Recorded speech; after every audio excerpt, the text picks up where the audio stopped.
সুন্দর এবং যথাযথ আচরণ করো, ভালো ব্যবহার করো, এটা তার হক।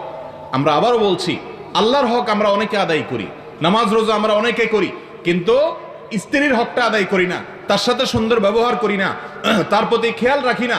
অথচ নবী করিম সাল্লাল্লাহু আলাইহি ওয়াসাল্লাম বলেছেন, খায়রুকুম লি আহলি, তোমাদের পুরুষদের মধ্যে ওই ব্যক্তি সবচেয়ে ভালো যে তার স্ত্রীর কাছে ভালো, যে তার স্ত্রীকে আচার আচরণের সৌন্দর্য দিয়ে, ব্যবহারের মাধুর্য দিয়ে, আচরণের উৎকর্ষ দিয়ে, সে সুন্দর ব্যবহারের মাধ্যমে, তার সুন্দর কাজ কারবারের মাধ্যমে তার স্ত্রীর মানসিক সন্তুষ্টি যেটা, তৃপ্তি যেটা সে আদায় করতে পেরেছে, হ্যাঁ আমার স্বামী লোকটা ভালো, এই জিনিসটা যে আদায় করতে পেরেছে সে আসলেও ভালো।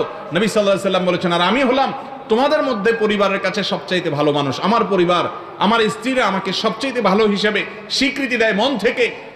এই জায়গাটা একজন মুসলমান পুরুষকে যেতে হবে। আর এটা হবে তখনই সম্ভব যখন তাদের সাথে আপনি কথায় কথায় গালিগালাজ করবেন না, কথায় কথায় দুর্ব্যবহার